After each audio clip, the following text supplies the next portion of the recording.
بسم الله الرحمن الرحيم والصلاة والسلام على أشرف المرسلين. السلام عليكم. Bonjour tout le monde. Aujourd'hui, on va voir ensemble la partie numéro 2, toujours le chapitre numéro 1, l'analyse de Fourier, la partie de la décomposition en série de Fourier. Nous sommes arrivés à la partie existence de la série de Fourier, conditions de Dirichlet. Nous avons qu'un signal S de t il est absolument intégrable sur une période, c'est que l'intégrale de T0 de module de S de t dt doit être inférieur à l'infini. Donc, c'est la première condition de l'existence de la série de Fourier. La deuxième condition, il faut que les discontinuités finies du signal S de t doivent être en nombre fini sur une période. Et nous avons aussi les maximums et les minimums du signal S de t doivent être également en nombre fini sur une période. Le spectre de Fourier. Si on parle du spectre de Fourier, c'est sa représentation graphique aussi. On peut représenter graphiquement une fonction périodique en termes de l'amplitude et la phase de chaque fréquence présentée dans le signal. On appelle ceci le spectre de la fonction. Pour la représentation graphique, nous avons que le système le plus commode pour présenter les coefficients complexes consiste à établir deux graphiques d'extinct donnant respectivement le module de C1 et la phase de l'argument de C1 en fonction de la fréquence ou bien de l'indice N. Comme vous voyez bien dans cette figure, vous avez le spectre d'amplitude sous forme de module et le spectre de phase de l'argument de X de N. Maintenant, on va parler au cas particulier de la décomposition en série de Fourier. Si vous avez un signal S de t pair, donc automatiquement sa décomposition en série de Fourier ne comportera que les termes en cosinus, de sorte que, quel que soit n supérieur ou égal à 1, nous avons les coefficients Bn sans nul. Maintenant, si nous avons un signal S de t qui est impair, on n'aura que des termes en sinus. Et vous avez, quel que soit n supérieur ou égal à 0, les AN sont nuls. Bien sûr, si vous avez un signal qui est ni pair ni impair, automatiquement, vous devez calculer les deux coefficients, les coefficients AN et les coefficients BN. On passe maintenant au théorème de Perceval, ou bien ce qu'on appelle l'égalité Perceval. Sachant que la relation de Perceval montre qu'il y a une conservation de la puissance ou bien conservation de l'énergie lorsqu'on passe d'une représentation temporelle à une autre représentation fréquentielle. En effet, la puissance du signal périodique est égale la somme de moins l'infini à plus l'infini des coefficients Cn élevés au carré en module. On va prendre quelques exemples. Dans cet exemple, on vous demande de calculer la série de Fourier du signal périodique suivant, sachant que l'équation V de t est donnée par V de t égale grand A sur grand T multiplié par le temps t entre 0 et t. Donc, la première figure, vous avez sa représentation graphique. On passe maintenant au calcul et on va commencer par la décomposition en série de Fourier de V de t par les coefficients, par le coefficient A0.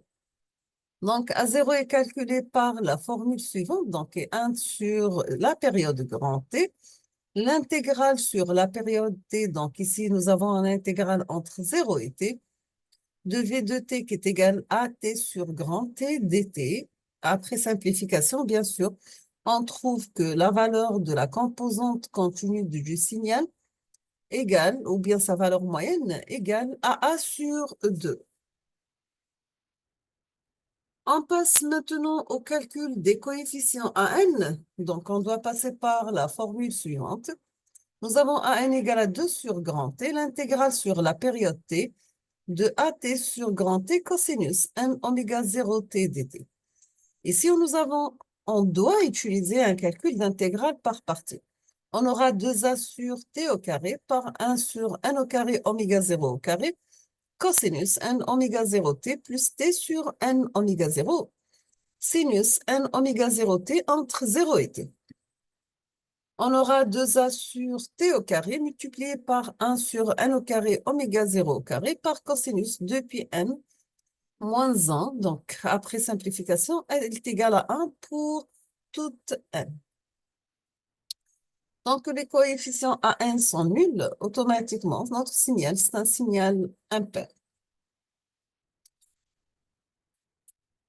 On passe au calcul des coefficients Bn, bien sûr, en utilisant la formule suivante. Donc, pour Bn qui est égal 2 sur t, l'intégrale sur t, de a sur t, t cosinus n oméga 0 t dt. Toujours, on doit passer par un calcul d'intégrale par partie. Donc, on aura, après simplification, la forme 2a sur t au carré par 1 sur n au carré oméga 0 au carré sinus n oméga 0 t plus t sur n oméga 0 cosinus n oméga 0 t entre 0 et t. Donc, on trouve 2a sur t au carré multiplié par 0 moins t sur n oméga 0 cosinus 2 pi n moins 1. Donc, après simplification, on trouve est égal moins 1 sur n pi. À la fin, on peut écrire notre série de Fourier, mais la forme v de t égale a0 qui est égal à a sur 2 moins a sur pi la somme de 1 sur n sinus n oméga t. La somme varie من n l'infini. Voici la reconstruction de notre signal. Si on va prendre la période t égale à 1 seconde. Voici le signal original. Si on va remplacer n égale à 7 dans cette formule, bien sûr, vous aurez la forme suivante. Donc, vous pouvez faire le test avec MATLAB. Pour n égale à 15, pardon, vous aurez la forme suivante. Donc, et pour n égale à 51, on aura à peu près la forme de départ de notre signal original. On voit bien, selon la figure précédente, que plus le nombre d'harmoniques utilisées est élevé, plus le signal original est reconstruit fidèlement. Cependant, lorsqu'il y a une discontinuité, il y a un pic qui apparaît dans le signal reconstitué. On appelle ceci l'effet Gibbs.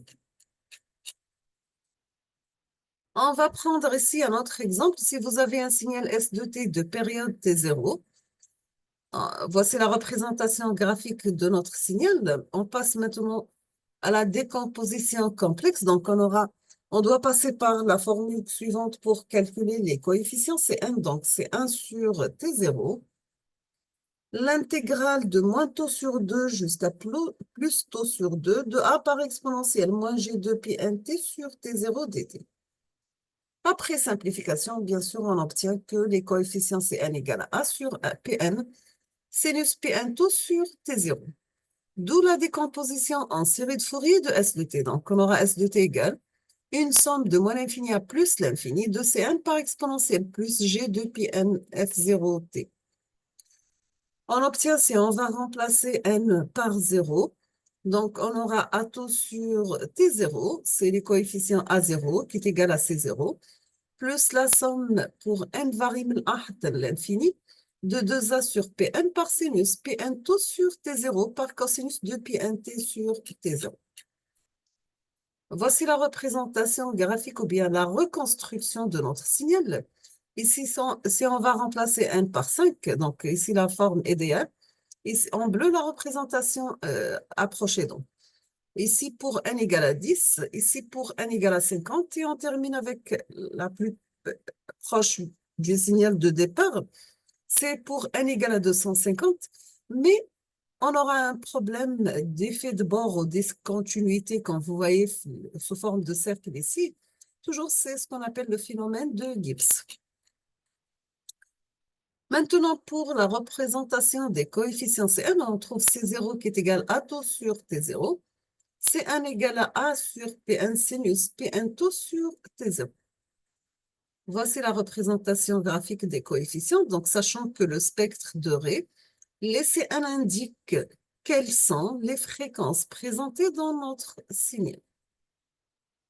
Nous sommes arrivés à la fin de cette partie, donc je vous remercie infiniment pour votre attention et à la prochaine vidéo, Inch'Allah. Merci beaucoup.